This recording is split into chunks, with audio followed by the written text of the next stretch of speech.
The NRCS CPA 52 Environmental Evaluation Worksheet documents the outcomes of the NRCS 9-step planning process and how NRCS is meeting requirements of the National Environmental Policy Act, or NEPA. This is done by performing an environmental evaluation that identifies any concerns with the soil, water, air, plants, animals, energy, and humans and protected resources. This information is recorded on the NRCS CPA 52 Environmental Evaluation Worksheet. The NRCS CPA 52 is in a Microsoft Excel workbook format. Let's do a quick orientation now. Opening the form, note the columns and rows around the edges, and tabs across the bottom that allow you to toggle between different worksheets. In this case, we're currently on the CPA 52 tab. Clicking the Instructions tab brings up all the instructions for the form. Panning over to the right side of the form, blue links are available which will bring up specific instructions related to that portion of the NRCS CPA 52 form. Also, the form contains context-sensitive help. Hovering or clicking on any of the red triangles in the workbook will pop up notes with useful information for completing the form. Earlier in the course, we looked at the NRCS 9-steps planning process.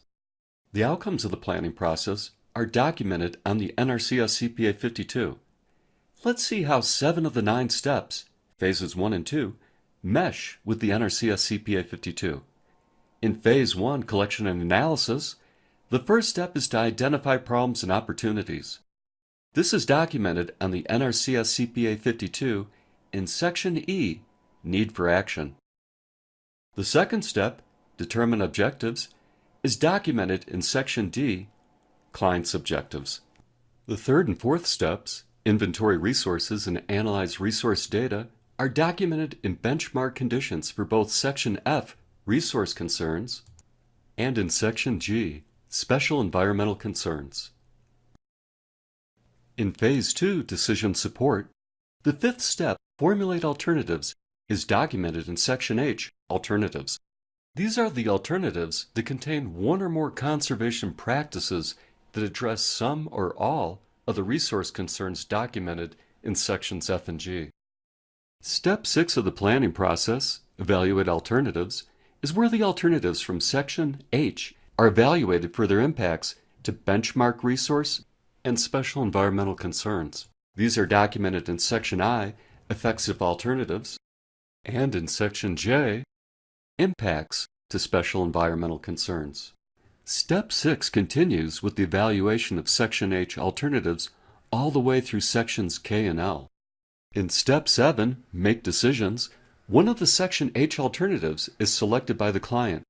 The client's decision is documented in Section M as the preferred alternative. In Section N, Context, and Section O, Determination of Significance or Extraordinary Circumstances, the preferred alternative selected by the client undergoes further evaluation required by NEPA. Following, the planner applies their signature to Section P. The preferred alternative undergoes further evaluation by the responsible federal official, or RFO. The RFO documents Section Q for compliance with NEPA, and in Section R, the RFO documents the rationale supporting the finding. Finally, the RFO signs and dates the form. But where is Phase 3, Application and Evaluation? This phase and steps are not documented on the NRCS CPA 52, although Sections K and M may contain information regarding how the Step 8 implementation is to occur. Remember, the NRCS CPA 52 is used to document the outcomes of the planning process. Several iterations through the steps in phases 1 and 2 may occur before final outcomes are documented on the NRCS CPA 52.